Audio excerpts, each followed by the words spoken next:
What followed was a shocking and brutal assault. Officers attacked the unarmed protesters, striking them with clubs, whipping them, and firing tear gas. Marchers fled in panic. Many were trampled in the chaos. John Lewis, then a 25-year-old leader of the Student Nonviolent Coordinating Committee, was severely beaten, suffered a fractured skull, and dozens of other marchers were injured, some so gravely that they required hospitalization. A woman asked him, and this is a white woman, journalist, she asked, but how though? Like, how were you able not to fight?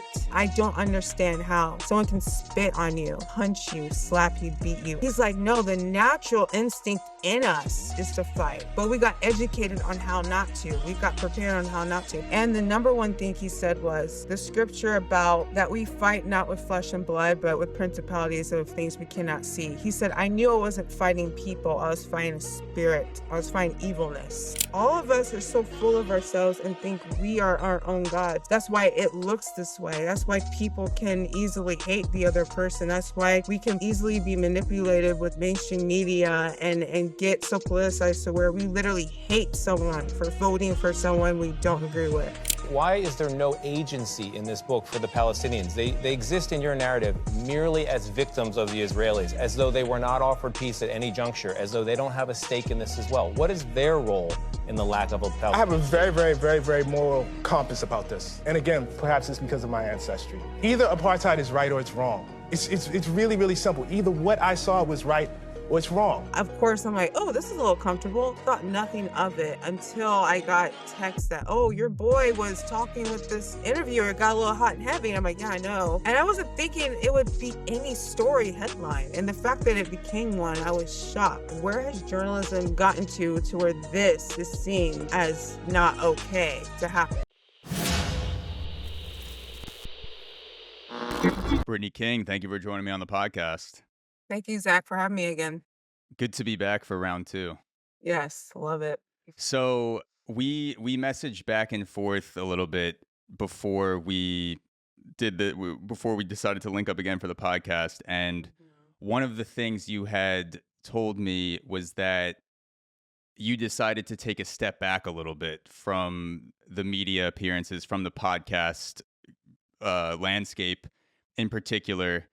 And I actually came across you, I want to say it was 2020, when you were writing on Black Lives Matter, and you had founded a Black Lives Matter movement, and you had done a few really notable podcast appearances. I think it was Coleman Hughes, Brett Weinstein, I also saw you on. And then you decided to take a step back, which is usually the opposite of what people do. They're like, oh, I'm getting some traction. I need to just, accelerate this into the stratosphere. I need to use this opportunity to, at all costs, propel myself through that brick wall. What drove you to take that step back? Well, that's exactly why I took the step back, because of that trajectory. So yeah, 2020 is when I had my YouTube channel, and that kind of exploded after an article I did for Tablet, the Free Black Thought. And Coleman Hughes actually was the one that retweeted that out because I mentioned him in the piece. And it's there if you guys want to read that. But that moment, I was not prepared for all the things that are going to happen after that. Like you said, I was on Coleman's podcast. I was with Brett Weinstein. I was talking to Chloe Valdalery. I was talking to other people.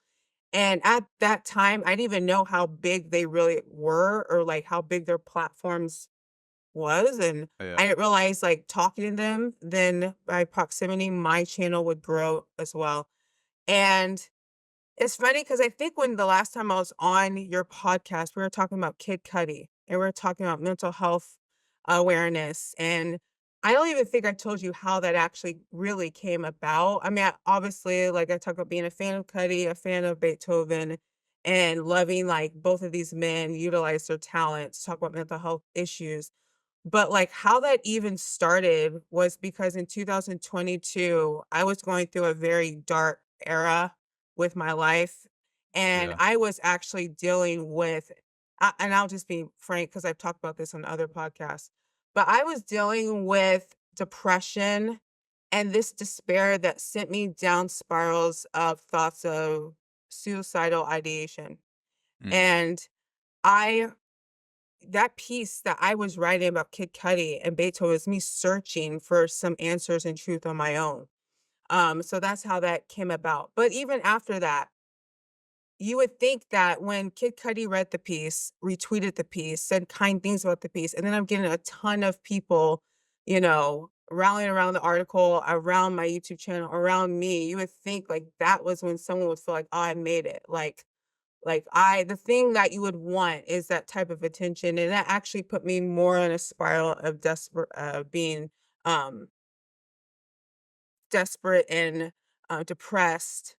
And that's when I took a step back Yeah. because I realized the more I was growing and getting more successful, the more lost I was. Because, and I know we talked about this before, but I believe in Jesus Christ. But at that point, I was kind of moving away from him because I was so full of myself, frankly.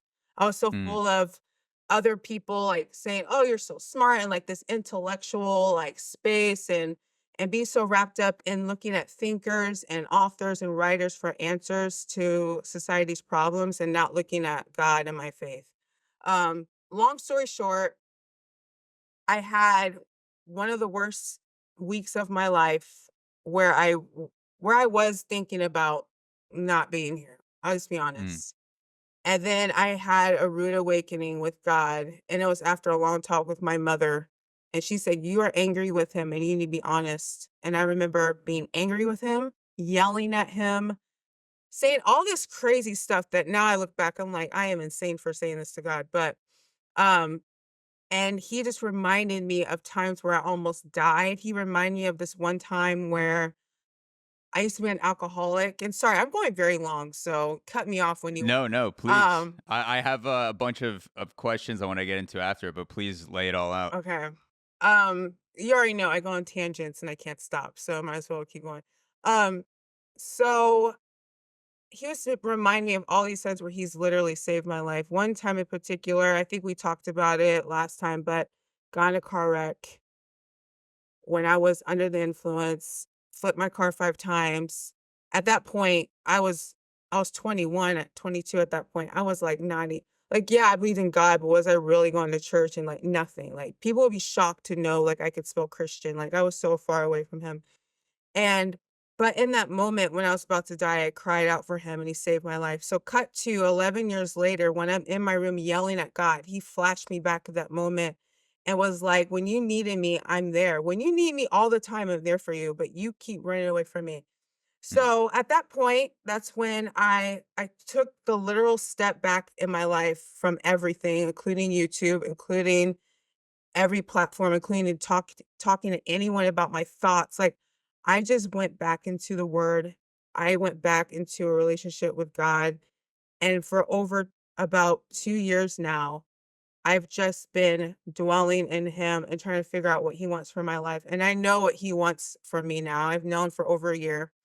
Um, and now he wants me back in the space, but because he now has prepared me to do it in the way that leads people to the knowledge of him and not just the knowledge of what's in my mind. So that's why I took the step back. But then again, that's why when we were talking those emails, which I think we've been talking for months, but Yeah.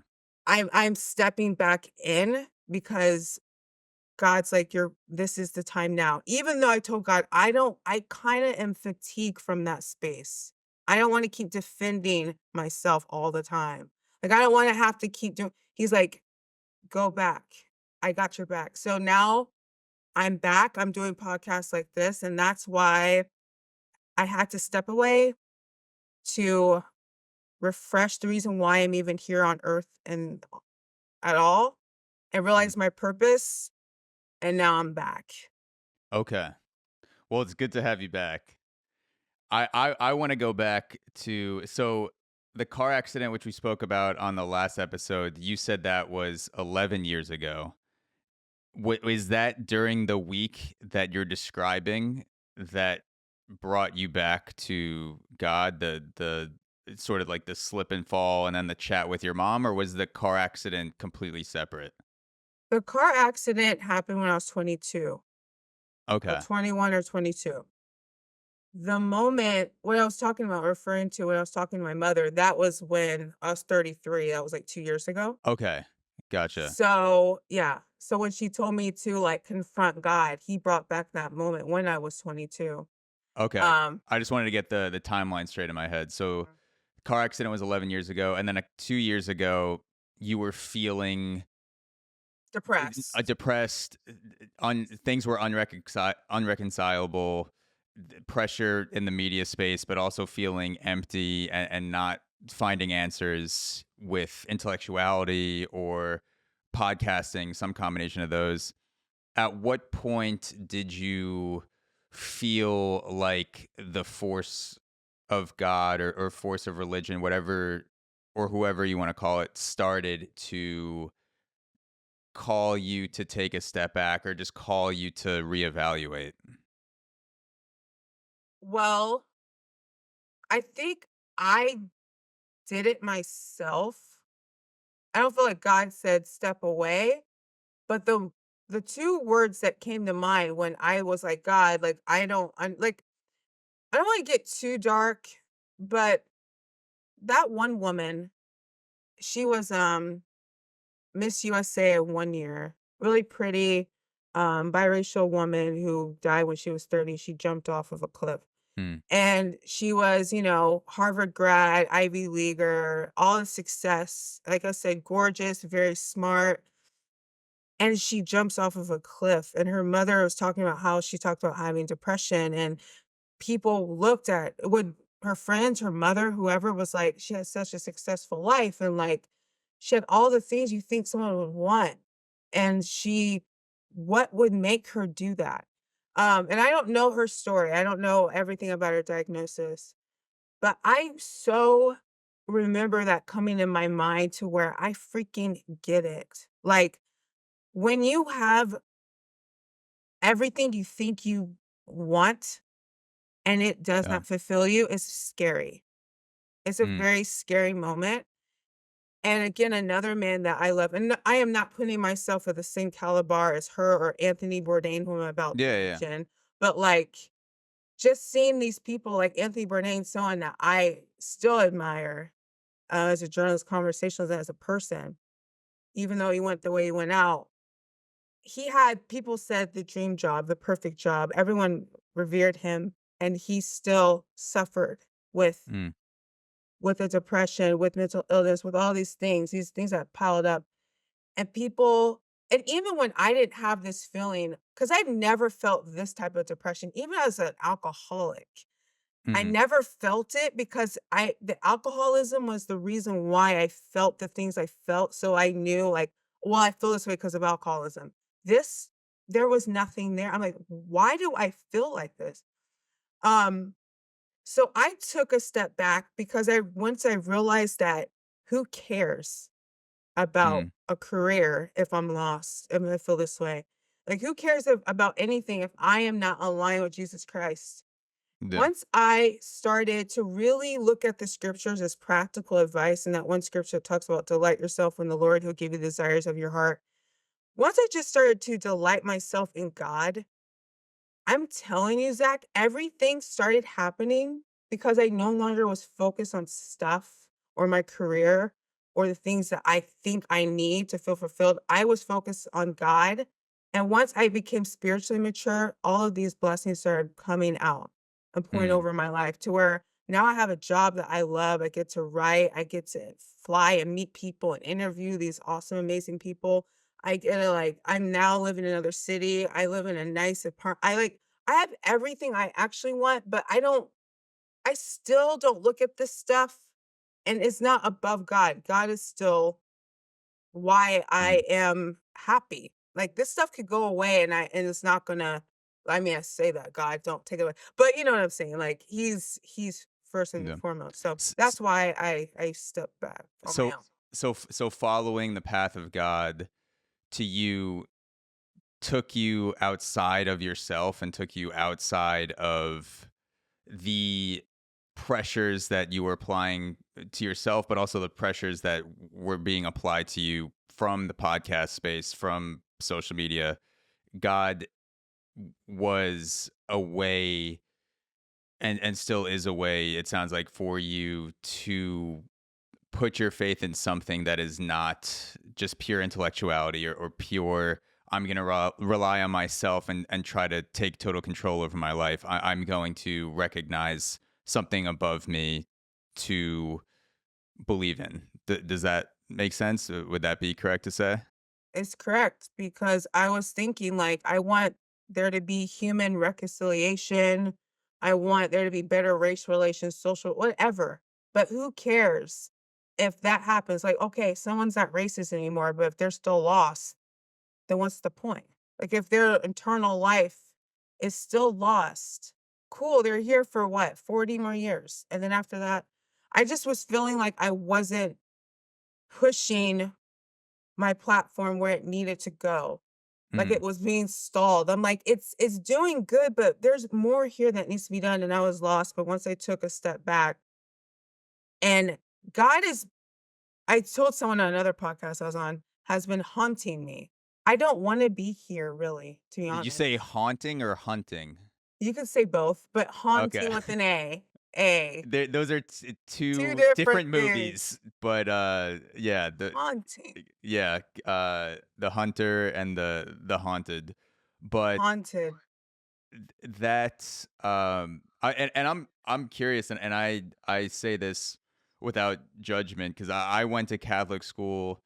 I no longer practice in a religious sense. I'm not Christian. I'm not Catholic. I don't pray, but I have prayed during my life, and I have tried to have conversations with the entity that the Catholic Church calls God, and I never really felt a connection. And so I'm curious to ask you what that feels like to have such a because it sounds like you experienced such a reckoning and such a shift that there was a surety about it where you felt Mhm. confident that I'm having a conversation with a power above me.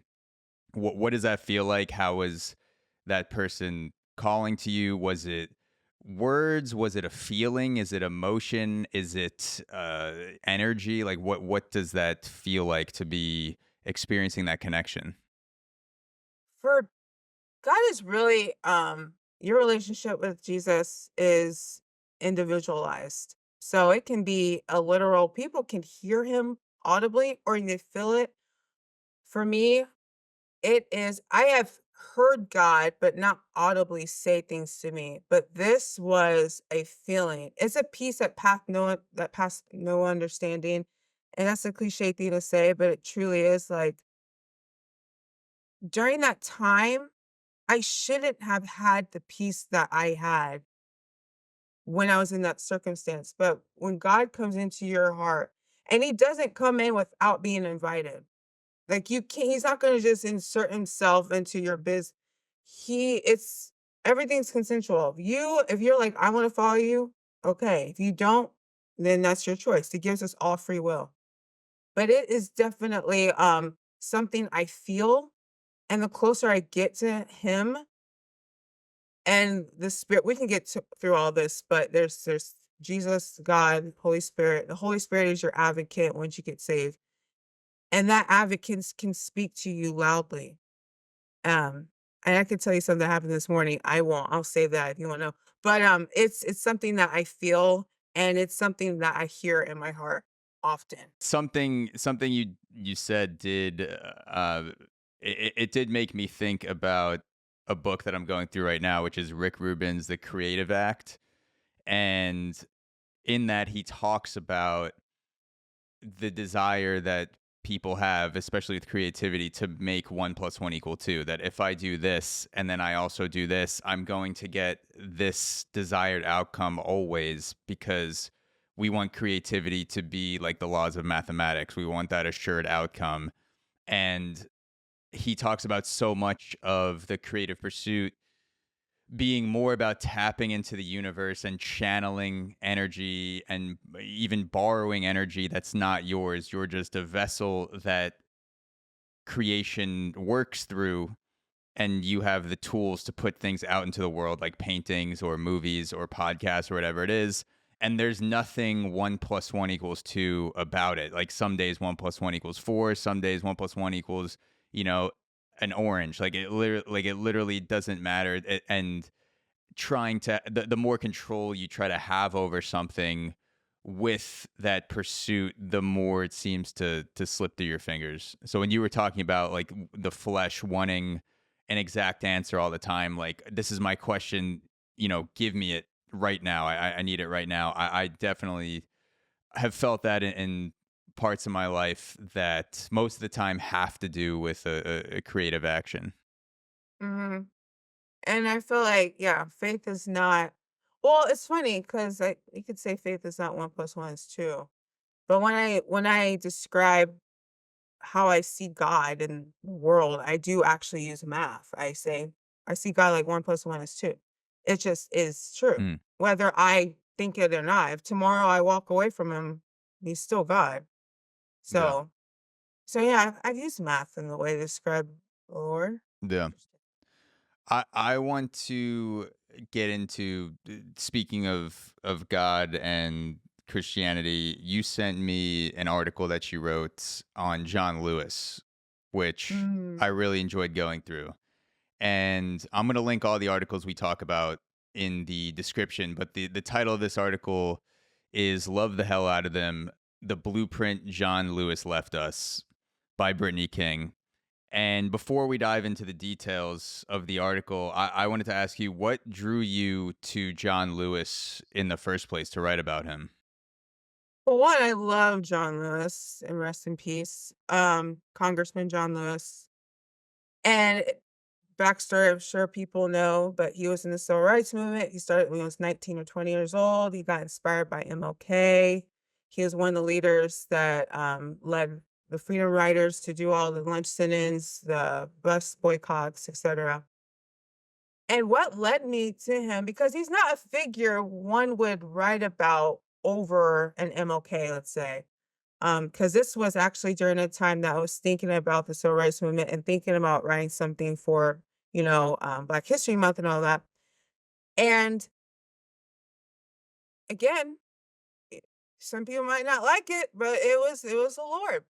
And if you saw the themes in there, I was bringing out the themes of Christianity from the civil rights movement, but I randomly just started thinking about the civil rights movement more and how, unbeknownst to America, we celebrate Christian values every time we celebrate MLK. We Mm, do.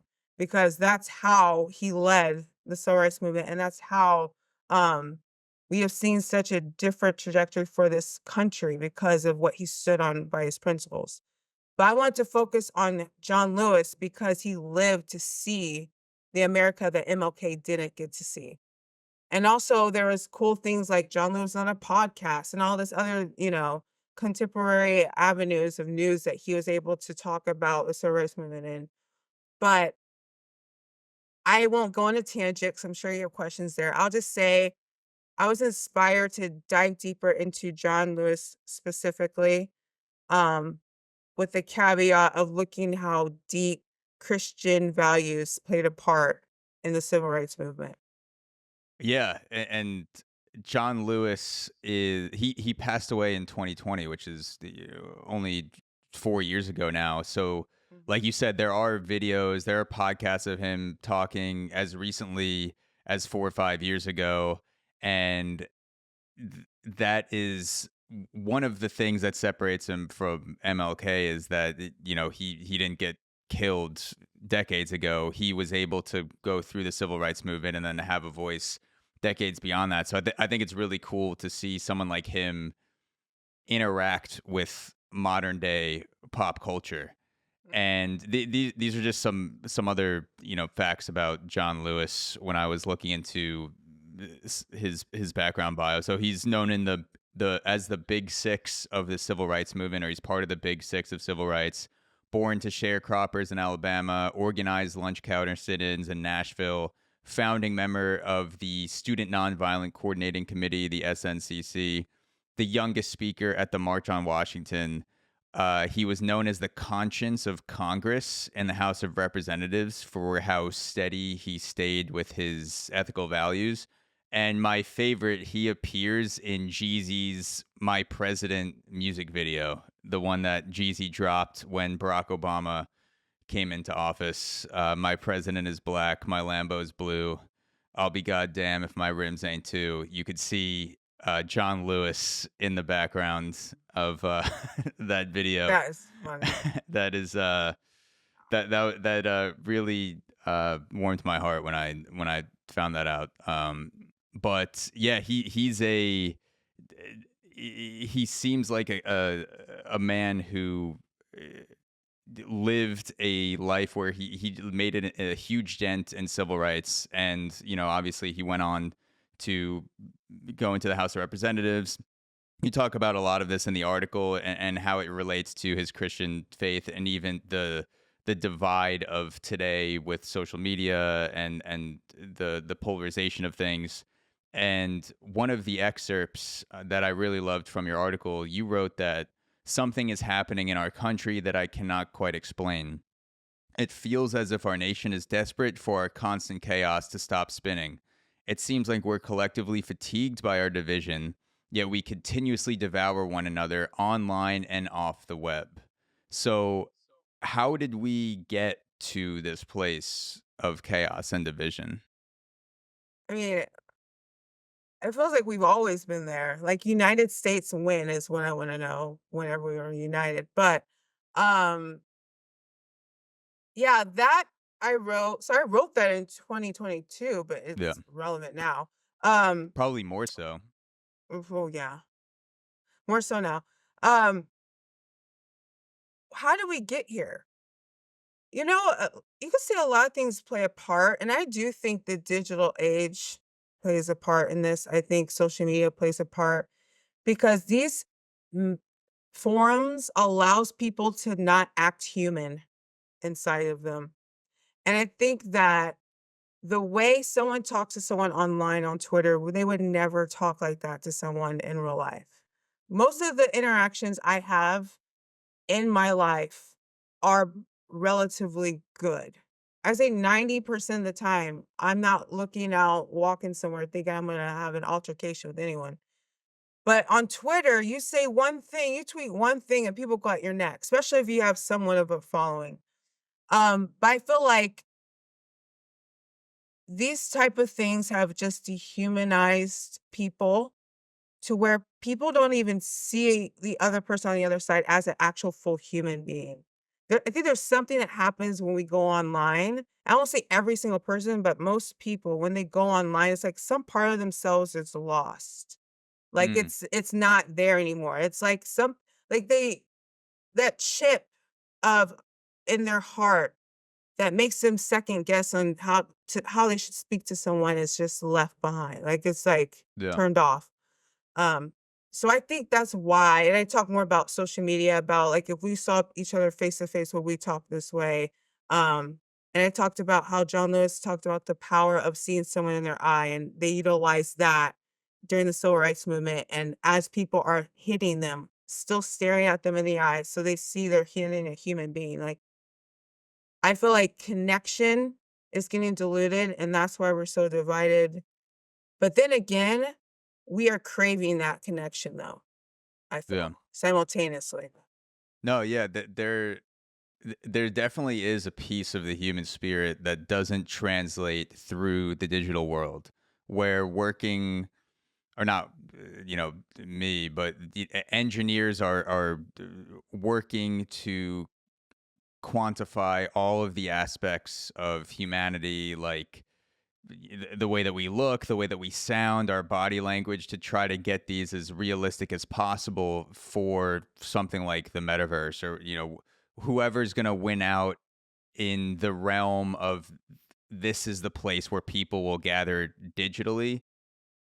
People are trying to create the most human experience possible.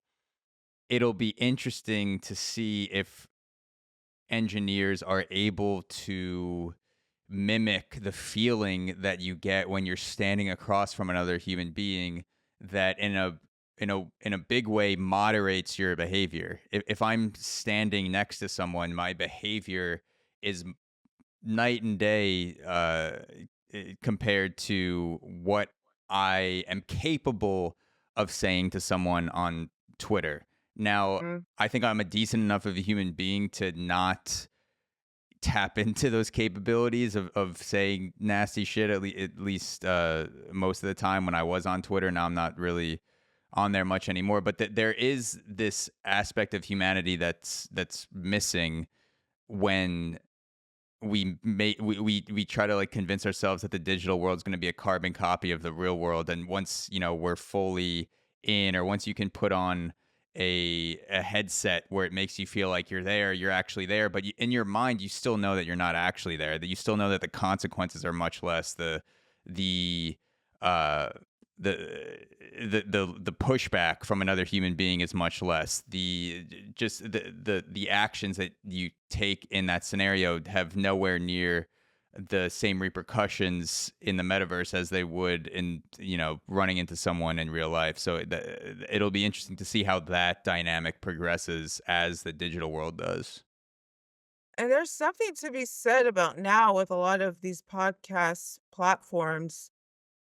It's like, yeah, the beauty of it is you can talk to anybody at any time, but you also can spar with anyone at any time. And I've seen a lot more people with bigger platforms choosing to wait to have discussions with people in person. Like, there's something he said, like, I know this one guy, he will not do any more like these type of talks. He Yeah. will he's like, I have to go to your place, you have to go to my place. Because there is something about being in proximity to another human that this is like you and I have never met. Yeah. And who knows what the dynamic would be differently if we were in the same space. But this just reminds me of a piece that I did. I interviewed a neuroscientist on how she talked about how we literally need empathy as human beings to survive in the world. That everyone, like we're engineered biologically to need this. She talked about um, whenever a child falls on the ground and let's say they skin their knee and their mother comes over and she touches their hand and that child feels like that scrape doesn't hurt as much. She said it literally doesn't because that human touch, this Mm, rewire something in the brain, dopamine or whatever it is. She used a big word, and it literally made the pain lessen because someone that loves this child came over and showed that they care about them, which yeah. made the pain go. So it's like that you'll never carbon copy that in the digital age. I don't care if you have the best eyewear that whoever can make and a person can appear. If that person is not real, Yeah. then it's not the same. Never. Yeah, so this neuroscientist was saying that the connection of empathy that most people would think as just purely neurological or emotional was having a Quite a little physical. recognizable physical consequence for quelling pain. Mhm. Wow. Alleviating the pain. Now, Alleviating the pain. it doesn't at all make it literally go away, but it's literally though, it will alleviate it when that happens. I don't know. Did she talk about whether the opposite would be true if you were Mm. disconnected from people? Would that actually intensify pain, or if you were experiencing an injury alone, where you had no options of empathy other than self empathy? Like, did she talk about that at all? Because I would also be Yeah, interested. that's actually a good point. No, we stayed on the other route of the empathy. I wish I would have asked that. I'm sure I know I've heard something about how your mind, like words that hurt you and a physical hit that hurts you, I heard that that's somehow equal. Mm. Like, I don't know if you've heard that, but I don't know who said it, but, I feel like I've heard that before, that words that really affect you, and then a punch is somewhat equal on how it Yeah, physically harms you. like in terms of like if someone were to say something very harmful, that you would experience a level of Of pain. recognizable pain. Like it wouldn't necessarily be the same as getting Yeah. punched in the face. Like you wouldn't be Yeah. bruised or anything, but your brain fires off signals that are indicative that Mhm. you're experiencing physical pain. Or like I've heard that too when people go through breakups that it's not just purely emotional, that there are physical Mhm. consequences of having people ripped out of your life suddenly. Exactly. Yeah, and then I've also heard that, and I've experienced this myself, that if you curse at the top of your lungs when you stub your toe, it makes the pain slightly less. 'Cause you're And getting it out somehow. yeah, it maybe it's a placebo. I actually Or haven't looked into any experiments on that, but that is my gut reaction, is to say things that might be harmful to someone if they were there to receive it, but instead I'm just shouting it into the universe to quell my own pain. mhm. Yeah. Never mind, keep going. No, no, no. I wanted to actually give an example that connects to this, that you mentioned in Mhm. the article. And one of the events that John Lewis orchestrated, and then was a victim of, was the Bloody Sunday March. Mm, And this ties into the physical pain. This is something that can't fully happen in a place like the metaverse because of the limits of the digital world, the limits of being able to experience pain and inflict damage. But this is just a summary of what happened on Bloody Sunday to give people an idea of what the type of civil rights gangster that John Lewis was. So on March 7th, 1965, a pivotal moment in the civil rights movement unfolded in Selma, Alabama, as John Lewis and Hosea Williams led a peaceful march of about 600 people across the Edmund Pettus Bridge. The march aimed to demand voting rights for Black Americans who were systemically disenfranchised through discriminatory practices like tests, poll taxes, and intimidation. This specific march was also a response to the recent killing of Jimmy Lee Jackson, a young black activist fatally shot by a state trooper during a peaceful protest in Marion, Alabama. The marchers began their journey from Selma, intending to walk 54 miles to Montgomery to petition Governor George Wallace to protect black citizens' voting rights. As the group crossed the bridge, they were confronted by a wall of Alabama state troopers and local law enforcement. Sheriff Jim Clark and Major John Cloud had mobilized their forces armed with batons, tear gas, and whips. The officers ordered the marchers to disperse, but when they refused to turn back, the troopers advanced. What followed was a shocking and brutal assault. Officers attacked the unarmed protesters, striking them with clubs, whipping them, and firing tear gas. Marchers fled in panic. Many were trampled in the chaos. John Lewis, then a 25-year-old leader of the Student Nonviolent Coordinating Committee, was severely beaten, suffered a fractured skull, and dozens of other marchers were injured, some so gravely that they required hospitalization. And this came to be known as Bloody Sunday. So I just thought that was, um, speaking of things that you can't happen if you are purely invested in the digital world. uh Civil disobedience is something that can't really have the same impact in a place like the metaverse, because the physical consequence of being disobedient is, you log off, or you take your goggles off, or someone sends a mean tweet at you. John Lewis was experiencing actual physical consequences fighting for civil rights.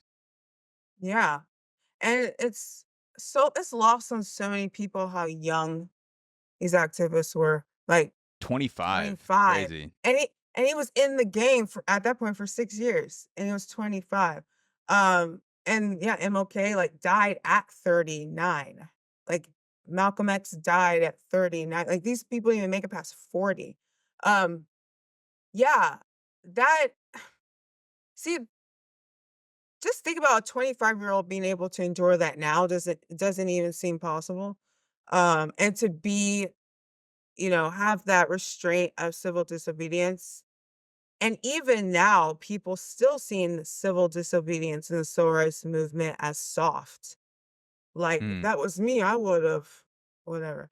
I mean, because anyone can fight. But I believe this, and I mentioned in that piece, but I believe this happened after John Lewis was beat in another Yeah. Yeah, protest. there's something else I remember reading that Yeah. led up to this. So this was, he wasn't 25. I think he was 20, 21.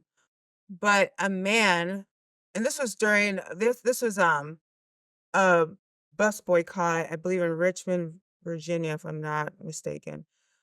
Um, and long story short, there's a protest there, and John Lewis gets beat by a group of young Ku Klux Klanmen that weren't in their garb, but they were a part of the group.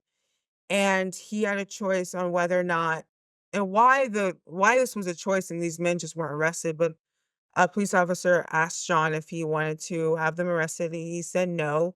One of them heard him in earshot, and John didn't know he heard him. 50 years later, 60 years later, 2009, this is a year after Obama's elected president, Congressman John Lewis is in his office, and a white man walks in with his son, and it was that white man that was one of the men that beat him that day. And Wow. he said he was sobbing and crying and asked John to forgive him. And John first was like, "Who are you?" And he explained who he was. And he said, "This is my son. My son, I told my son about this years ago." And his son obviously, didn't grow up the way. They had the same journey his father had. It was probably telling him that he needs to ask for forgiveness. But long story short, they became friends. Both are deceased now. But and both has still had political conflicting views. That man was a Republican, didn't vote for Obama. Um, but that man did say, when I heard you give that grace to me where I wasn't gonna be arrested after I just left you in your own pool of blood. Yeah. After that, that haunted me, and then he said he went back to God.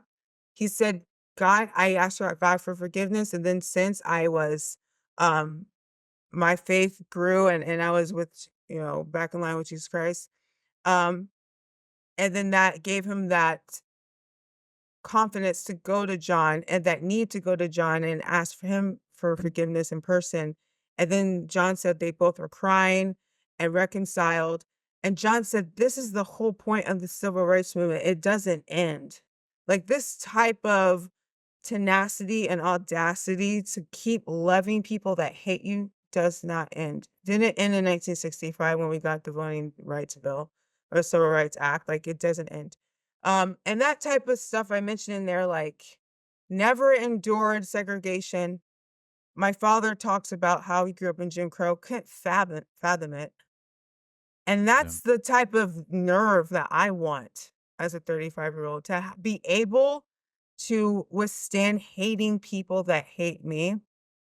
And I'll let you ask your question. I know your questions. I'll be short.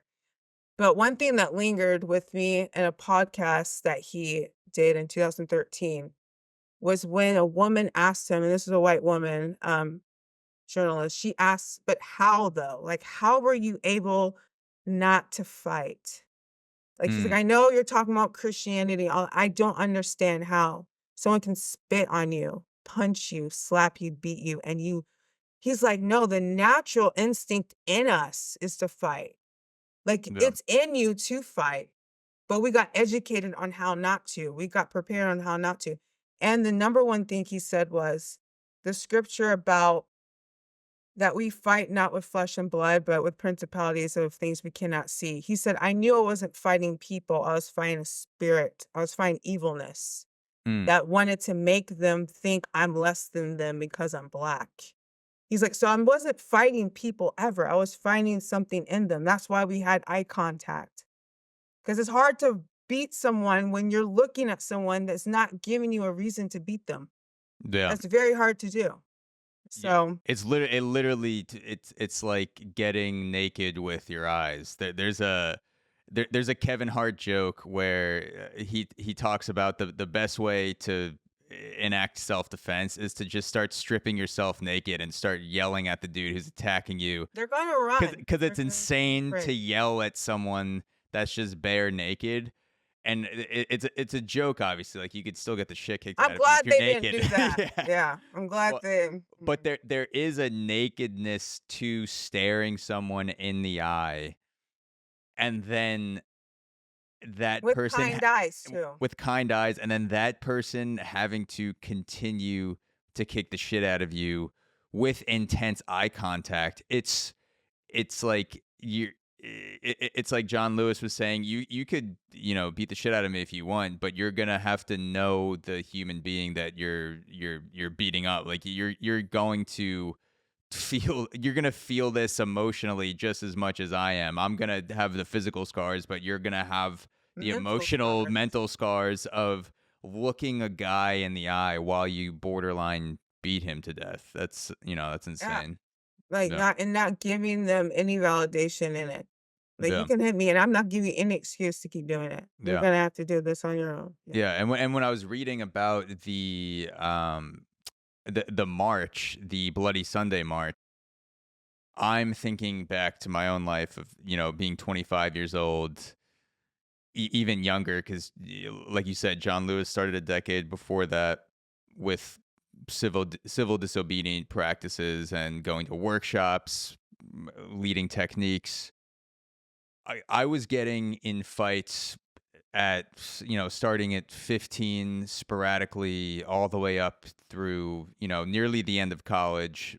And I couldn't imagine having the restraint, especially back in the day when I'm playing baseball. Like, I'm just like very like competitive edge. I'm gonna fucking like beat whatever team comes in front of me. We're gonna win. Just like having like that athletic mindset.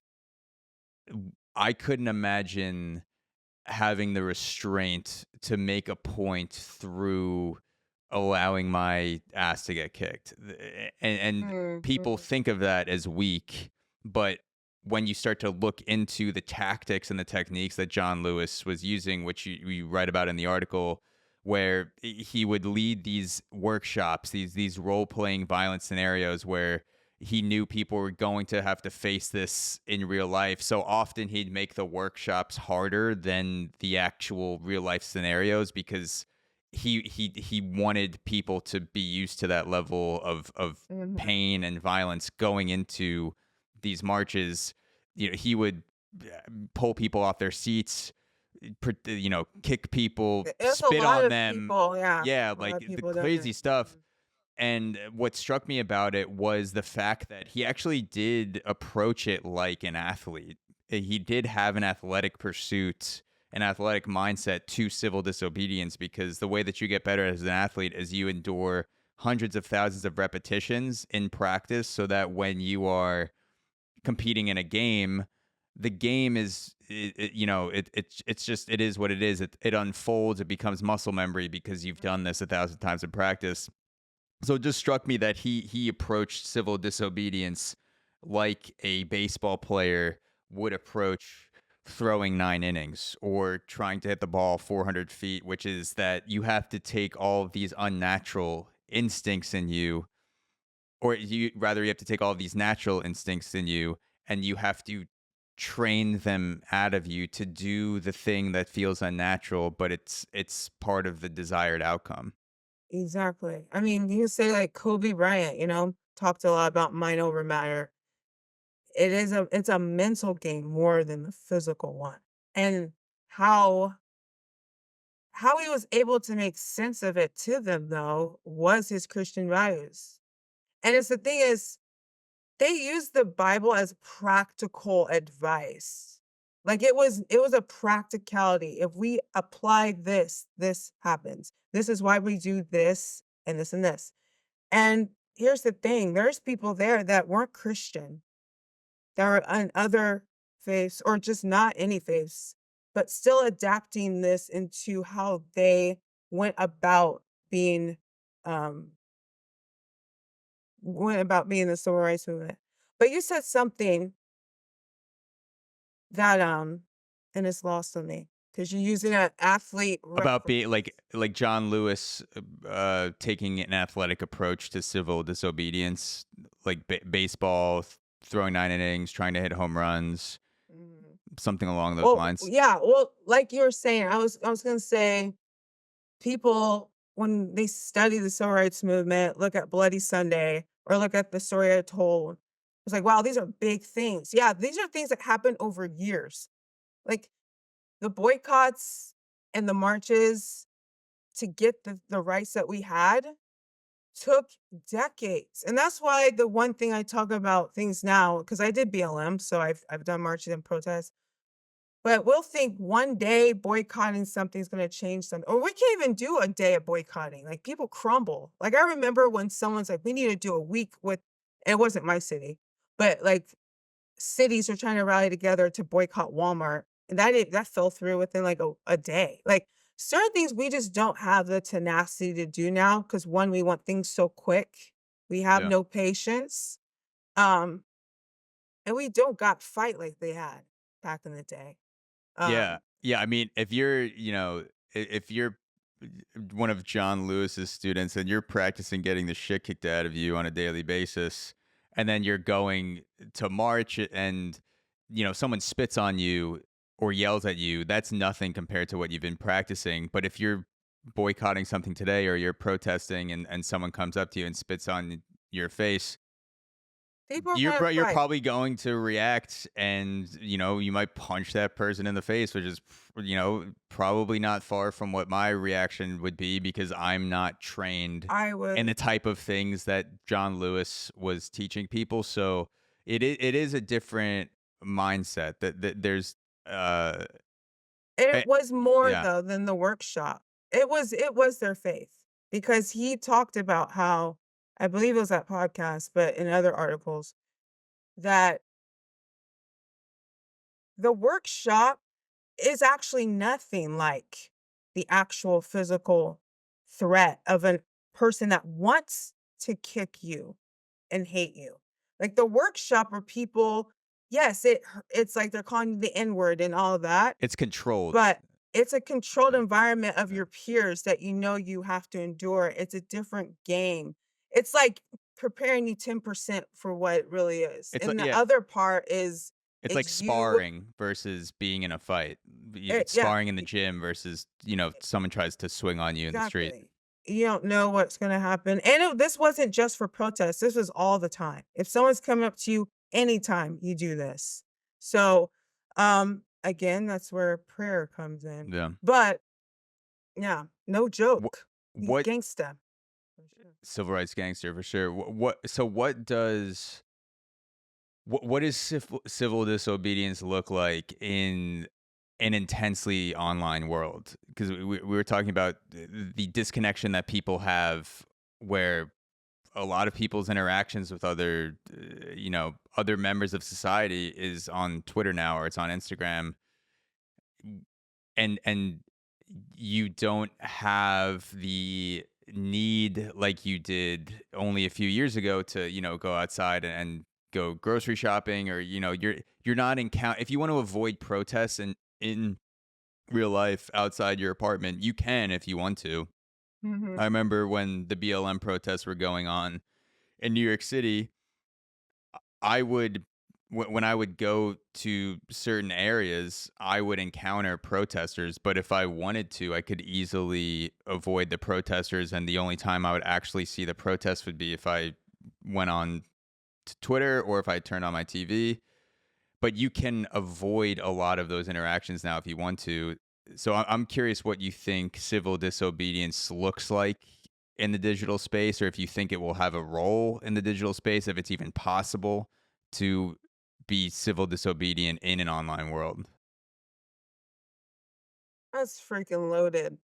Civil disobedience, I think, again, has to be individual because some people just don't need social media. Some people just can't help themselves. For me, I've never had I don't wanna say never, but actually, I don't know, because when social media became a thing, I thankfully was sober during that. I thank God, like, Instagram wasn't a part of my life when I was out there, but I don't want to fight with people on the internet. I find that to be the lamest thing in the world. So, again, you could say, well, if you wouldn't say it to someone's face, don't say it online. But if the comment you have is not serving a purpose of trying to be civil to another human, then refrain. Why really, you got to ask yourself, why do I want to get in a fight with this person? Because what I'm finding, or what I think, most people who get on the internet to fight with people are really dealing with something internally that has nothing to do with what's happening on that screen. I'm like, you're in a fight with your wife about something. You just fought with your kid, whatever, and you're coming out here to unleash something. There's no reason why you should have this much hatred and visceral for someone you don't know. You're unwell. And when I have I've endured this, you could say, whatever, when people, and this is what happens a lot. On my YouTube channel, you get comments of people saying things, but right when I respond to them, and in a civil, kind way, whatever, but I'm asking them, they'll be like, "Oh no, what I really meant." It's almost like people just want attention, and once they get that, then they take everything back. So I don't even take people's hate comments seriously. When I might have got one death threat in my life. I don't take that seriously. When people give death threats out, it's like, it's not serious to me, which I know it should be, but I don't know if you can tell a person how to have civil disobedience on the internet. People Yeah. have to grow up. I don't even know what playbook, memo, whatever that would be. What are your thoughts? Civil disobedience on the internet.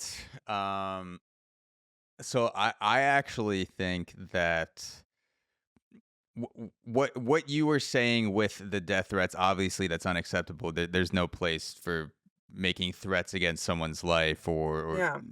harming them. Mhm. There is a culture of trolling that I think a lot of people confuse for straight up hate. And I've made this I've confused this in the past myself, where I think that every hateful comment or every comment that seems negative is coming from a pure place of hatred or a pure place of I'm unhappy with my life and I'm projecting this negativity onto someone else to make myself feel better.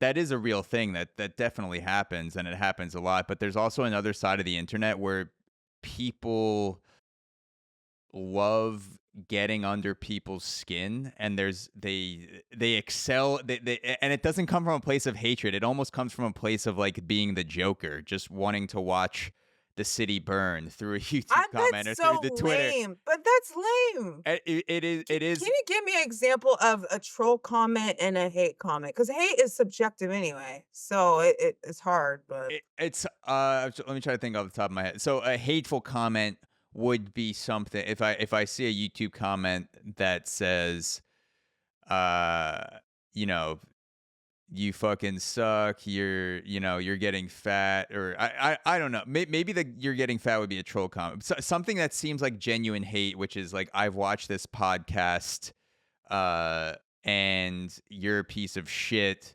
You don't you shouldn't have a YouTube channel. Just delete this channel. It sucks. It sucks. It sucks. And what something that that's straight up person hate. I would quantify that as straight up hate. But a troll would say something that can be flipped back onto me in a way where there is some truth to it, but it's also like sometimes darkly hilarious. Like, if I can remove myself from myself, if I can have some objectivity about the comment, that sometimes I'm like, oh yeah, that actually is pretty funny if I'm not reading too far into it. And I used to just see and it could be classified as negative. It's hard to think of an example unless I see one. I'd have to go back through YouTube comments or go back through just examples of memes and comments in the past. But I do think, just to go back to your point about what does civil disobedience look like in the digital world, a big part of it for me, at least being a, whatever you want to call it, a a a more kind person in the digital space is recognizing a hateful comment versus a trolling comment.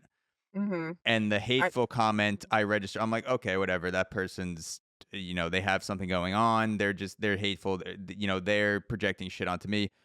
And a trolling comment is like they're trying to have fun in this sick, twisted way that can come off as hate if I don't recognize it. So, in a way, becoming troll literate has helped me engage better in these spaces because I don't react to everything as if it's hate across the board. maybe I'm I maybe my version of trolling is sarcasm, maybe. Because I'm thinking of someone that trolls in the way that you're saying it, maybe that I find funny because he is funny, so maybe because he's a comedian, he gets this allowance. But Andrew Schultz, I feel trolls, but he does Yes. it really with a wit that I think is hilarious. And it's like he is doing it. He's being overt that I'm trolling. Like when I remember when he was interviewing Trump and then he was just saying how idiotic people were being, thinking that means he's MAGA because he interviews the president. He's like, wouldn't anyone want the chance to interview? So it's like he was doubling down on the MAGA thing and like, saying MAGA Yeah. every second, like trolling because he's like, I know. So that I think is funny because he's being sarcastic and I know that you're kidding. Um, I have I definitely use sarcasm though with people that try to this actually happened recently on Twitter, but I said something and I don't know. Oh, about Joe Rogan. I said, Joe Mm, Rogan, you should all I said was Joe Rogan, you should talk to Kamala. Like you should go see Kamala. That's all I say. Who cares? Because I think it would be cool to see him talk to her at that time. yeah. And I know there were stipulations of whether she'll go to Dallas or whatever. And am I thinking Joe Rogan's gonna read my comment? No. And then someone's like, one, why should he bend the knee? Two, why this and this? Three, like had five things. And me and her were going back and forth. And then she's like, well, first of all, you didn't answer my second thing and third thing that I asked you. And I said, because I won't bend the knee. Like I used her thing on her. And then she Yeah. completely stopped the sparring with me because I like to use wit and sarcasm to get someone. I'm not going to freaking say something hateful because I think that's Yeah. lame. But, I definitely like the Shane Gillis of the world and, like, Andrew and, like, other people that are very smart-witted and control well because they aren't just mean people. But if Yeah. you're just mean and you're trolling and you're not funny, I'm like, "You're lame." Yeah. That's what I think. And I think when you have someone who's saying it into a microphone where you have more of the body language and the intonation, it's much easier to tell when someone is being sarcastic or when someone's trolling. I think it can be harder to tell in the comments when you're looking at something and it could be misperceived as a straight up hateful comment or something that's meant to come off as hateful.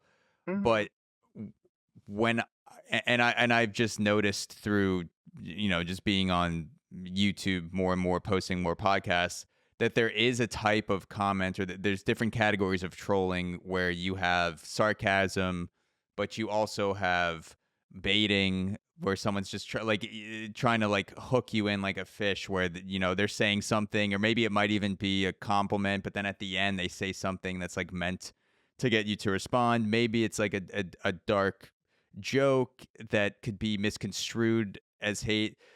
It's a very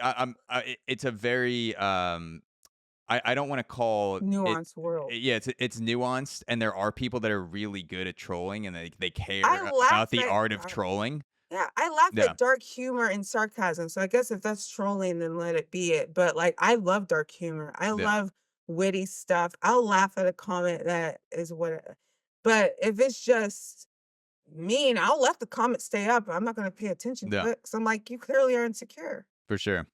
It, if you're interested in trolling, there's an episode that's actually hosted by Ari Shafir. I don't know if you know the stand-up comedian Ari That Shafir. sounds very familiar. He's been on Andrew Schultz Is he podcast, New Shane York Gillis, based? New York based, yeah. Yeah, I know. So he did an episode back in the day. I want to say this might be 6 or 7 years ago, right when Milo Yiannopoulos started blowing up. And he did a 4-hour conversation with Milo Yiannopoulos on the art of trolling. Whatever people say about Milo Yiannopoulos, I know he's gone down a completely different path in the last few years. This conversation as a moment in time, I think, is a great expose on the art of trolling with the historical context and going all the way back to writers throughout history who have been trolls, all the way up to writing articles or commenting on YouTube or just, creating things that are meant to get attention but do it in a creative way. That Mhm. conversation on Skeptic Tank with Ari Shafir and Milo is something that changed my view on internet trolls, at least on the good ones. I'm interested to learn more about this craft. Um, there is, oh dang, you said something. I love when I just have these thoughts to go away. Oh well, it'll pop up soon enough. Yeah. Mm. So there is this would definitely be related to trolling because I would consider trolling part of the shadow self.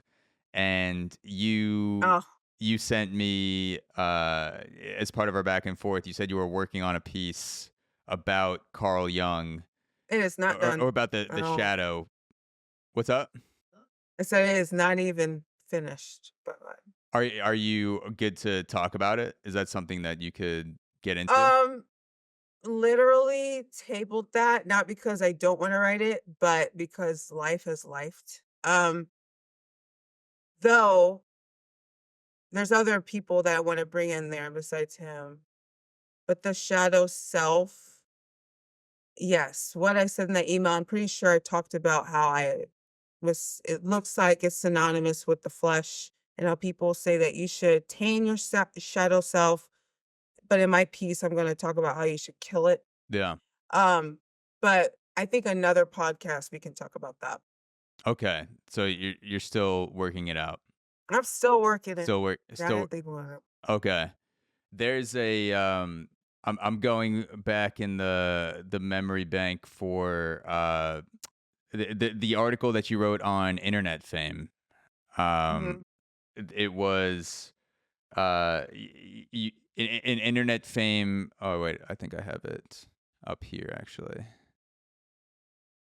Is our internet fame addiction a cry for God? And this and we exchanged a lot of information. Like you sent me some articles, so this is kind of why we're going through some things in article format for this episode. And when I was going through uh this article in particular, you spoke about the obsession to garner internet attention and that there was something missing on the internet and it's sort of like the I think you use the term conceited culture. We've become a conceited culture and there's something missing and we've gotten to this point where things have spiraled out of control. Mhm. Why did we get to this point? Why did we get to this point? I think we've always been people that have sought out purpose and to be seen as useful in the world. And I think what I was talking about, trying to get to the bottom of it with that piece, internet attention, or you could just say fame in general, like this want for it, which never seems to have satisfied anybody. Um, I do think it's a cry for God. And I utilize a lot of celebrities who have attained, whether they become influencers or like in the traditional sense with Hollywood, have attained immense amount of fame and wealth and have completely almost and have wanted to die. Mm, And then have turned away and now are using their life to serve God and talk about him. And now that's their platform. Like, for instance, I think I might have mentioned him, but I don't know if I got deep into it. but the former guitarist of Korn.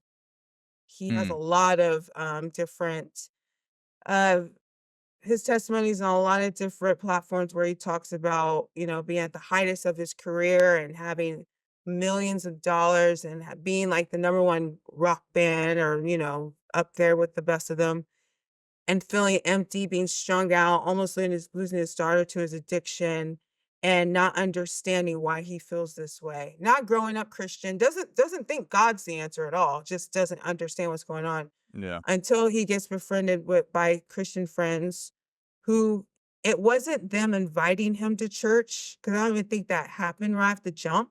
He just said there's something in them that I wanted. The way that they're living their life and the way they were so happy with so little and had this peace that doesn't make sense of why they're having this peace with the life they have. Why don't I have this peace with how much I have?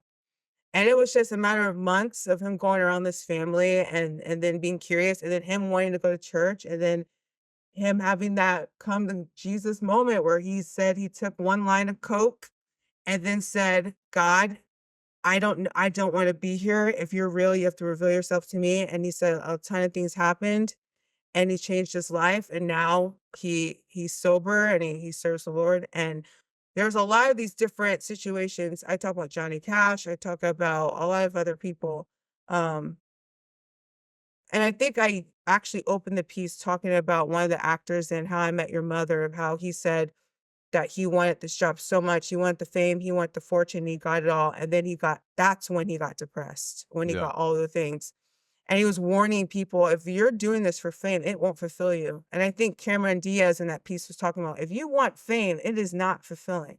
Like, and I think now, just in the secular culture, not even Christians are kind of calling fame on its bluff anyway, because it's so accessible now that you can get famous in the traditional sense or on the internet.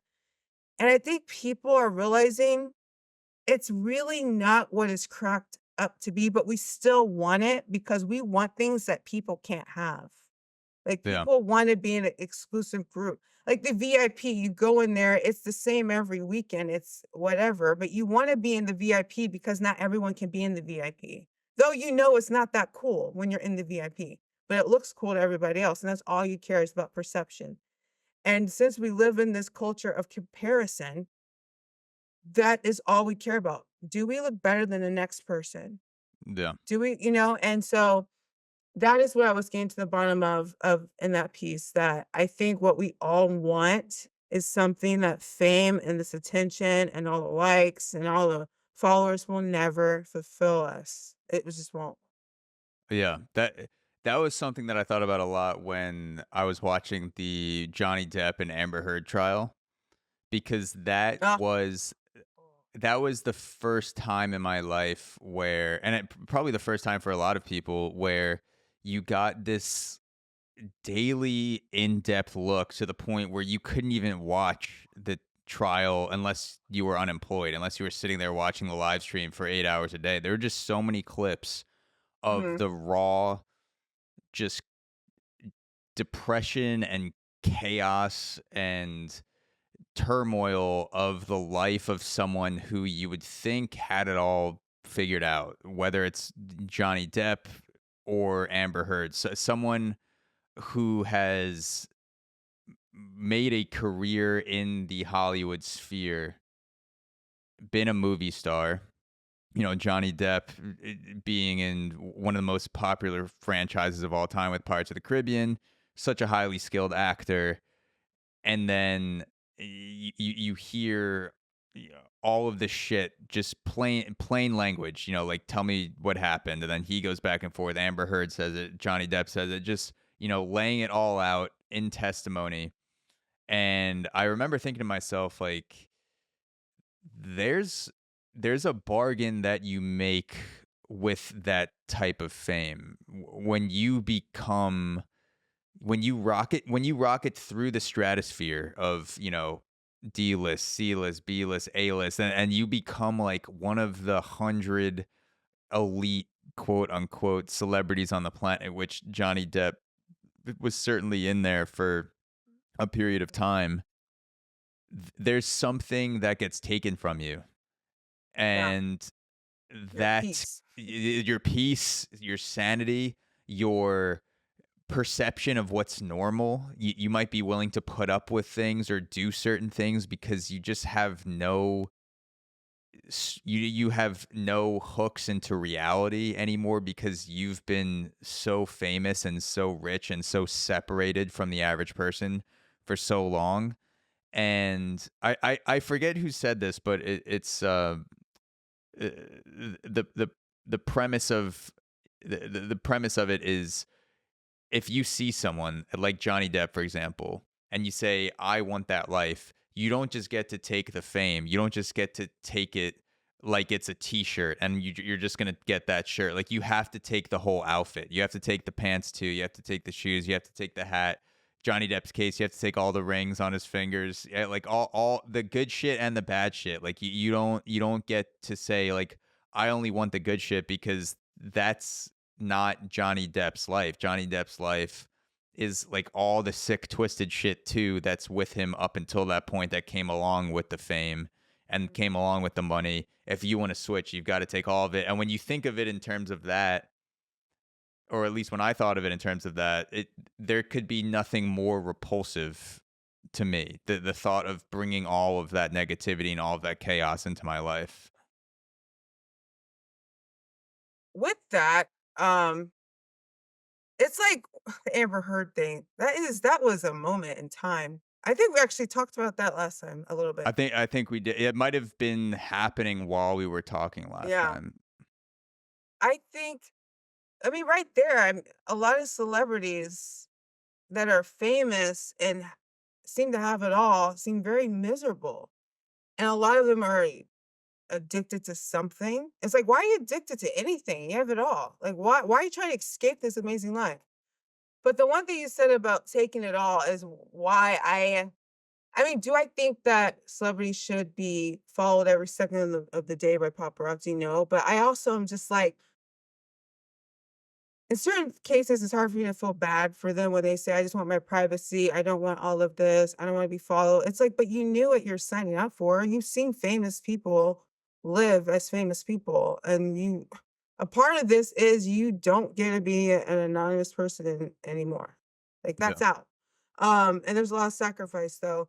But I just find fame in the larger sense, there's nothing wrong with someone being famous. Obviously, there's a lot of people that utilize their fame for good, but fame is a trick. I mean, the one person that wanted to be famous and fell from grace was the devil. No, he wants to be more famous than God, and look what happened to him. Um, and that's how he's deceived many people in the Bible as being great and admired and famous. It's like, at the end of the day, like I said in the piece, the grass is greener on the other side, but it's not. It's synthetic. That's why it's green. Oh It's yeah. fake. If the devil had a Like, TikTok account, he'd be up there with The Rock. He'd oh, be he 300 does. mil for Oh, sure. he 300 mil. He would, like, he has more. But trust, he has his accounts. But yeah. He's just running them through other people, in your opinion. No, I mean, low key, yeah. I mean, yeah, sadly. I mean, not people. I wouldn't even call it people. Um, Entities, vessels. I would say, I mean, you're asking why have we become the way we become, I think you said. And, you know, and I know we're not aligned on our faith, but I'm gonna read this for you because this is something that I talked about in a video. Please. So it's Second Timothy chapter 3, and it talks about what the end times will look like. Obviously, no one knows when God's coming back, no one knows the date, but there are signs that happen so people can be like, okay, getting more prepared. But it says that there will be terrible times in the last days. People will become lovers of themselves, lovers of money, boastful, proud, abusive, disobedient of their parents, ungrateful, unholy, without love, unforgiving, slanderous, without self control, brutal, not lovers of good, treacherous, rash, conceited, lovers of pleasure rather than lovers of God, having form of godliness but denying its power, have nothing to do with such people. They're the kind of worm that they kind of worm their way into homes and gain control over gullible women who are loaded down with sins and are swayed by kinds of evil desires, always learning but never able to come to the knowledge of truth. And this is what the culture and society looks like right now. And I know that Denzel Washington was talking to a preacher and he cited this scripture as well. And was talking about everyone's lovers of themselves. That's why everyone wants to be influential. And that's one reason why Denzel was talking about retiring, because he wants to devote the rest of his life to really serving God. And he talked about how his mother told him that he needs to serve God the right way. And he said that God has told him to serve my sheep. And he knows exactly what that means. So he was talking to this pastor, but right now, that's what we see. All of us are so full of ourselves and think we are our own gods. That's why it looks this way. That's why people can easily hate the other person. That's why we can easily be manipulated with mainstream media and get so politicized to where we literally hate someone for voting for someone we don't agree with. Like, there's so many intersections now of millions of reasons to hate someone. Before it was like black and white, it was color, it was race. Now it's this and that. If you don't have a pronoun that someone doesn't like, if you say a pronoun, if you're transphobic, if there's so many different reasons now for to hate somebody. And it's almost like if you find good in someone, that's odd. Like if you're able to find a friend, if you're able to be civil, that's odd. That's like when I see people talking about, I see this all the time and it's so annoying to me. But then again, I'm like, well, it's speaking to something. When I see like two conflicting point of views on a podcast and all I see in the comments was, at least they can come together and have a civil discourse.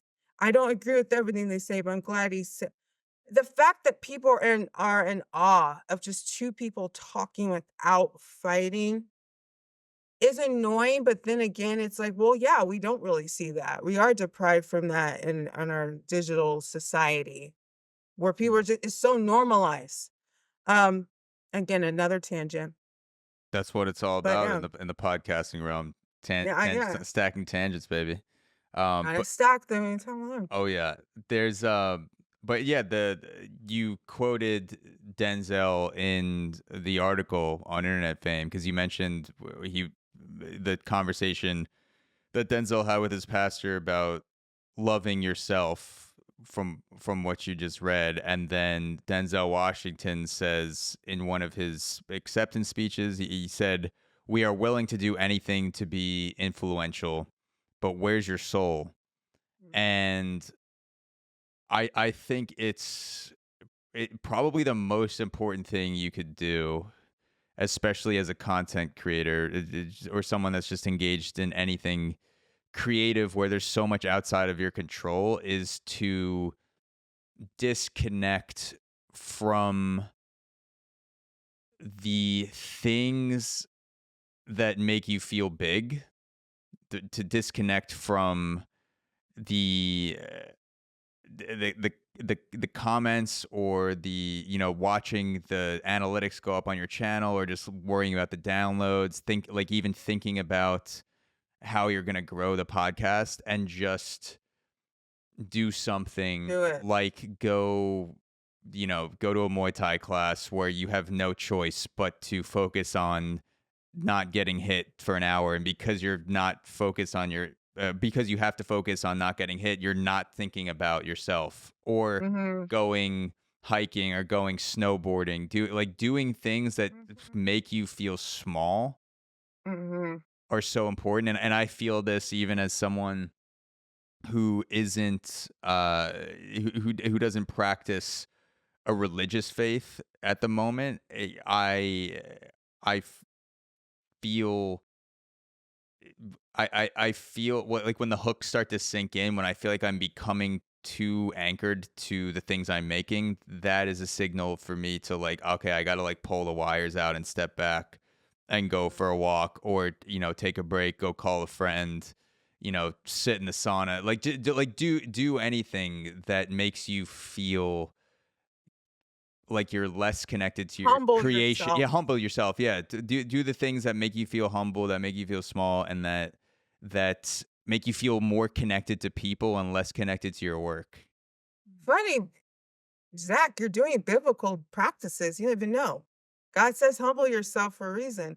But what you're Yeah. saying, It's the I num mean, I've studied a bit of the Bible in I Catholic mean, school. yeah, you're It's Christian. been a long time, but I am someone who is interested in biblical stories, and I want to go through uh things and books of the Bible, even just because I feel like I should be knowledgeable about that, talking to people, making metaphors, comparisons, having a fundamental sense of where faith is coming from, in the context of the stories. Even that would be valuable. But no, I do recognize that a lot of things that I do are have a ties to the Bible, like meditation, or being kind to other people, for sure, 100%.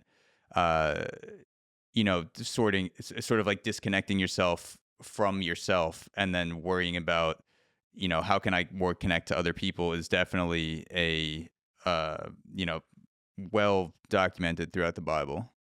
And when you're doing those things, whether you're taking different avenues to find humbleness, not get wrapped up in the numbers, or just being kind to people, don't you feel like that's when you're really experiencing life? Like, I feel like that's when I'm really Yeah. experiencing with purpose. Like when I go out and let's say I wake up and I'm not in the best mood, but if I go out and I volunteer for the homeless, or I go out and I just talk to someone, I'm just going out of my way to be kind. I feel that gave me something way more than a paycheck. Like, there's something that happens inside of me that um that can't really be explained.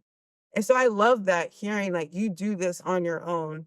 Um, and I hear a lot of my friends doing biblical things that they're like, this just makes my life better. And I'm just like, well, yeah, I mean, God said it would, but not to preach or anything at you. We all go down our own path. No, But I no. love that yeah. Yeah, yeah. No, I in my life, the moments that you're describing, where you're connecting to other people or going out of your way to be kind to someone, or just try to be a decent human on a daily basis, those small interactions definitely make me feel more alive, and often make me feel more alive than accomplishments in the podcast world or other things. It's still nice to see the work that you're doing grow, and to hit certain markers, and I get to talk to so many interesting people like yourself. But then a part of that, having that connection to just the humanity outside of the content creation world, keeps me sane, and sort of refuels me to go back in and connect and not lose myself. Exactly. And I'm sure it makes you feel like makes you more excited to actually talk to people online, because you're not seeing them as just an online figure. You know that another human on the other side. Um, but I love that you're talking about the numbers. I mean, I've seen so many people now, and they have their reasons, but yeah, that they say they hate content creating, and they have 10, 12, 15 million people subscribe, but they hate it because all it is numbers at this point. Like, all it is you create something, you post it, and then you're done with that, and now you're creating, you don't even get to enjoy your life. This is why you see so many platforms where it goes dead, and they have millions of people though, but it just goes dead. They go radio silence, they're done with it because they get wrapped up in that. And I also think that's a trick too. But now I'm not focused on. Before, I was like, literally wrote down everything and the analytics, and then and how, okay, this video got this because of that. Now I just produce what I feel like I need to, and I hardly check the comments. I might check the comments one day, and 2 weeks later I might check. Before, it was like every day I was checking comments. Now it's like I almost sometimes forget I have a YouTube channel. I'm like, oh yeah, I should probably go back and look at that. Um, Getting Yeah. better now that I'm going to produce more stuff. But yeah, Oh yeah, yeah. I feel like a lot of the battle is just disconnecting the sense that better content is going to have more views, because I know that not to be true from a personal standpoint, and also from some of my favorite content creators. Some of my favorite videos I've watched, some of my favorite podcasts have been, some have hundreds of views, some have single digit thousands of views. And those podcasts have changed my life in the literal sense, where I've taken things and I've implemented them.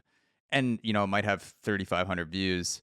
I've had videos that I've put out that I know are not great, but for whatever reason, the algorithm presents them to more people because maybe I use a certain word or a thumbnail or checked a certain box. And I'm like, oh, that's weird. Like, I barely put any effort into, this video that I just fired off on my phone. And then something else that I spend 12 hours on might get 300 views or 1,000 views. It's the everyone has their own relationship with their content, but when and I tell this to myself, pretty much every day, because like I wish it were enough to just recognize it once, but telling myself that the quality of your content is not directly tied to the The numbers numbers. that appear on the screen. Usually, usually now, if there's a lot of views, it's probably to me like less quality about it. I have the same thing where I will look at a video and be like, one, how did I just discover this 2 years later? I wish I would have known about this a long time ago. And it has like maybe 10,000 views. And I'm like, this was the best thing I've ever seen. And they didn't get any attention. But then again, what I like and what I see as quality isn't what most people want. Most people want, they have a taste in their mouth for blood. Like, people now want to see their commentators, whoever they're following, to just go after whoever they need. That's why you see the same people in the same political sphere going after the same person, utilizing the same video, because they know that's going to get a lot of views. Because a lot of people just want to see a lot of different people attacking somebody. Yeah. That's all I see now. And that's why now it's even tricky, because I'm not about attacking, you know, a side or a person or whatever. My last video that I did, I made sure I wasn't I did a video on Ta Nehisi Coates during that whole debacle where he gets interviewed by the CBS host, and it was about, Palestine and Israel, but the book wasn't really all about that. But it was a very contentious interview, and it was everywhere. I mean, everyone talked about it, and everyone was saying how the CBS host should be fired for asking these questions to Ta-Nehisi Coates. And I've been Ta-Nehisi's student, and I like Ta-Nehisi a lot. But I was like, no, that CBS host should not be fired. That's insane. He's a journalist. Like, he was asking a hard question. Was it a difficult question? Was it a challenging one? Yeah. But Ta-Nehisi held his own. Yeah. Ta-Nehisi was prepared. So I wasn't attacking anyone in that video. And I think it really got views because people knew that I was his student. So I think that's why. But anyone that's tuning into my stuff, you will not be tuning in to watching me go after anybody. Um, and if I ever have to utilize a person to make a point, I'm not going to be attacking them. That's why a lot of people that I used to watch, I don't watch, especially if they're calling themselves Christian. Because I'm like, if all your content is doing is incentivizing people to hate the other side, then that's not, there's no Yeah. point to that. And that's not very Christian. Yeah. But anyway, I digress. Yeah. Let's take a quick break. I'm just gonna go to the bathroom real quick, Oh, and then yeah. I want to ask you a little bit more about the Ta-Nehisi interview. Okay. So the Ta-Nehisi Coates interview that I went to go watch from your clip, uh, that you put out on your channel about 3 weeks ago, but I went to go watch the full interview on CBS, their channel. And so basically, some background for people is that Ta-Nehisi Coates appeared on CBS to discuss his new book, and the reporter asked him some tough questions on Israel Palestine, basically what's going on right now. And the CBS reporter Tony Dukapil, I hope I'm Dukapil, Doukipil, he was reprimanded by CBS. This is the reporter that was asking the questions to Ta Nehisi Coates. he was reprimanded by CBS for how he conducted himself in the interview, and many people, including people inside of the CBS ecosystem, called for him to be fired. And I knew this before because I saw the headlines before I watched the full video, and then I watched the video and saw your commentary on it, and I couldn't believe that people were calling for him to be fired over this. But I cut out a 2-minute section of the Ta Nehisi Coates interview. The whole thing is about 8 or 9 minutes long, but I just cut out the 2 minutes towards the end that I thought we could rewatch and give our thoughts on it, just for people who may not have seen it. So let me know when you can see this clip. Yeah, I can see it. Okay. So this is the last 2 minutes on CBS. Again, it's Ta Nehisi Coates being interviewed by Tony Ducapel, and this is the last, I believe, 2.5 minutes. An effort to topple the whole building of it. So I come back to the question, and it's what I struggled with throughout this book. What is it that so particularly offends you about the existence of a Jewish state that is a Jewish safe place and not any of the other states out there? There's nothing that offends me about a Jewish state. I am offended by the idea of states built on ethnocracy, no matter where they are. Muslim included. I would not want a state where any group of people laid down their citizenship rights based on ethnicity.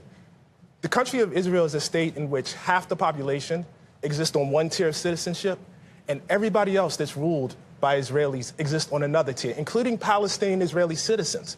The only people that exist on that first tier are Israeli Jews. Why do we support that? Why is that okay?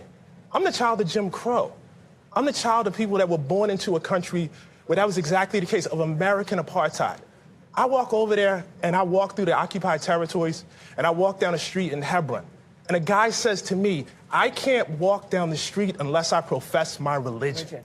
I'm with another pastor. No. I want to. This is very, very important. It is extremely important. Yeah, lay it down. I'm working with the person that is guiding me is a Palestinian whose father, whose grandfather and grandmother was born in this town, and I have more freedom to walk than he does.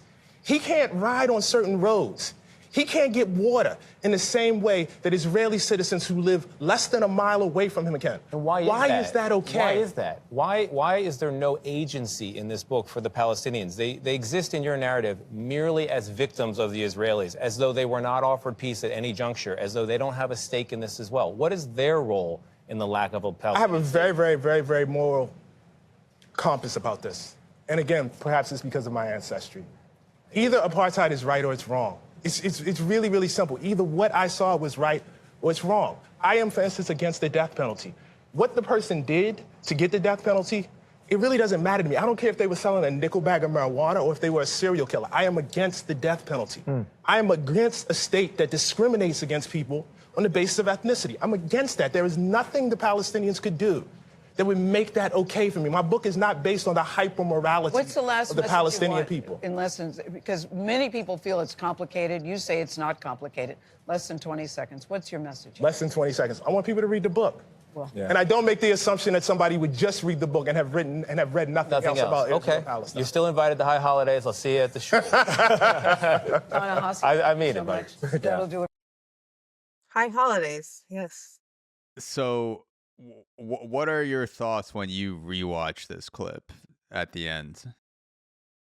Do you mean like what are my thoughts with their rapport and how they talked, or the actual content, what they're saying? Because in my video, I don't discuss what they are actually arguing about. I just discuss that First Amendment rights, and these two journalists have every right to have this type of conversation and no one get reprimanded Yeah. or serve consequences. More in that line, yeah, like with the overall vibe of the video. Because like I said, I watched or I saw some headlines, and then I watched your video, which includes the video in it, and then went to watch the full unedited video on CBS. And based on the headlines, I thought I was about to watch, two guys almost come fist to cuffs, where one guy gets up and starts yelling at the other guy over him and trying to intimidate him. But I didn't see any of that. So I was just curious if rewatching it, you have any different opinions on the vibe or just the whatever tension there was, if it warrants and the reprimands like CBS did towards this reporter. Not at all, and I was just reminded about the little moment at the end when he was like, "No hard feelings, high holidays, they're kidding around, they laugh." When I saw this video, of course, I'm like, "Oh, this is a little comfortable." Thought nothing of it until I got text that, "Oh, your boy was talking with this interviewer, it got a little hot and heavy." And I'm like, "Yeah, I know." And I wasn't thinking it would be any story headline. And the fact that it became one, I was shocked. And that's why I wanted to do a video because I'm like, where has journalism gotten to where this is seen as not okay to happen? Um, I am just I don't know. I think people it's so weird in this world how, like, divided we are and how hateful we can be, but then at the same vein, we wanna seem so altruistic too. We wanna seem like we just are so high morals and good p it's like, so what is it? Yeah. Like, why so you're shocked at this, and you're also not shocked at the worst thing we can do in society. So again, I feel the same way. I don't get what other people saw, though I think because I do have friends that disagree with me, I do often engage with people that have different point of views as me. I'm used to that. I have bandwidth for it and I like it. So Yeah. when I see it, it was actually just odd to see it on prime time like that, but a type of discussion like that, I watch podcasts with that thing happening all the time, like, that's nothing. Yeah. But I think it was just because of who it was, I was kinda like, "Oh," but I did not think anyone would receive any backlash, like, Yeah, that was the first thing I thought.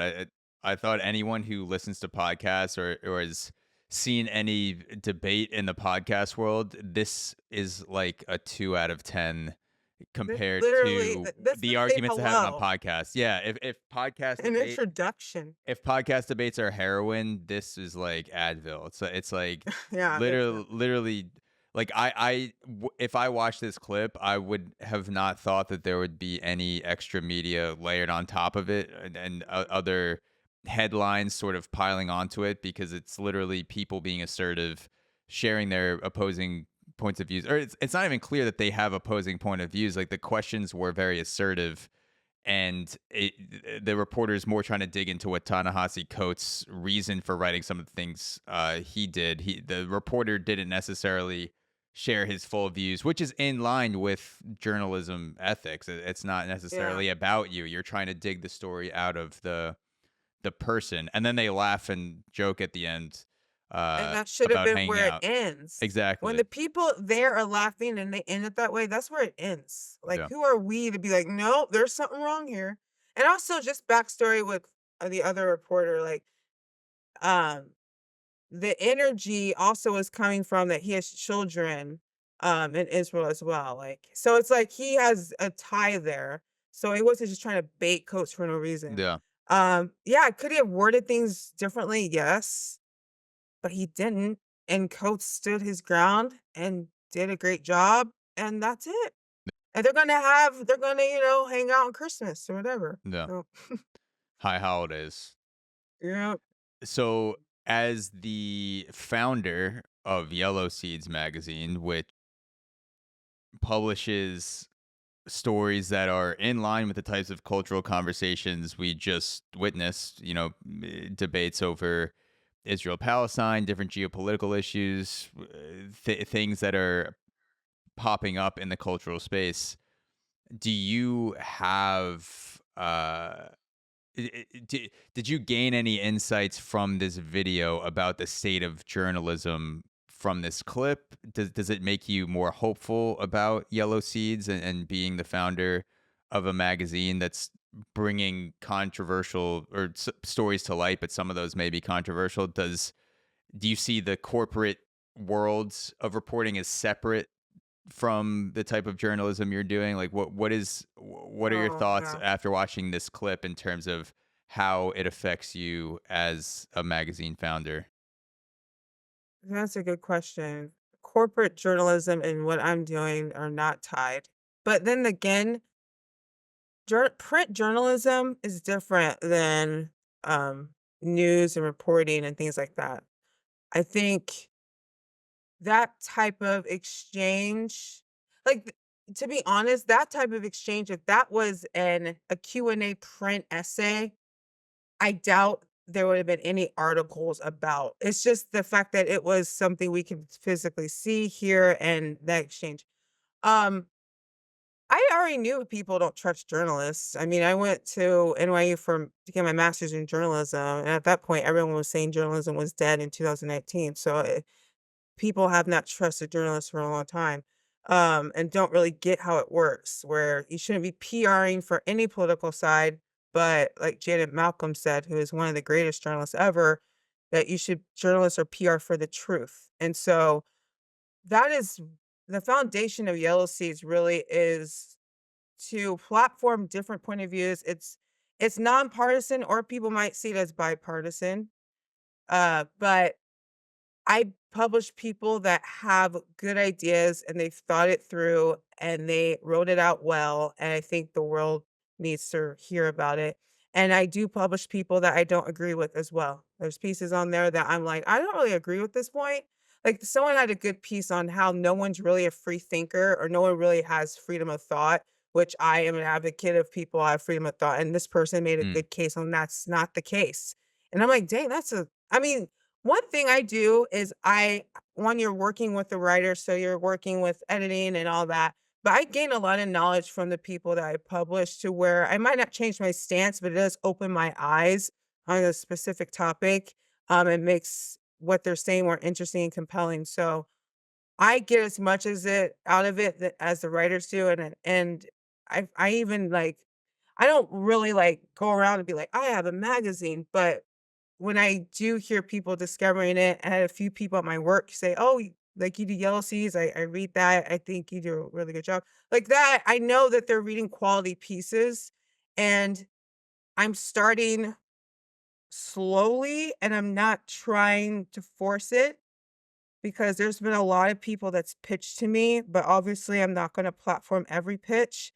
But one might, because if you have a lot of people, then that might garner a lot of attention, but I'm not trying to garner bad attention.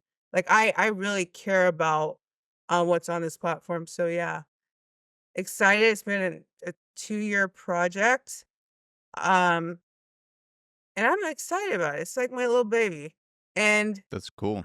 it's growing, so yeah. It's amazing. Well, thank you, Brittany, so much for joining me on the podcast. That almost 2 hours flew by, and w- yeah, I looked. I was like, "Damn, it's 2 hours already." But where can people uh, follow you, your work, and also keep up with Yellow Seeds? Where are the best places for people to do that? Well, Yellow Seeds Magazine, .com, and my Instagram is the best way to follow me, b.talissa on Instagram. I'm on Twitter. That handle is King Talissa.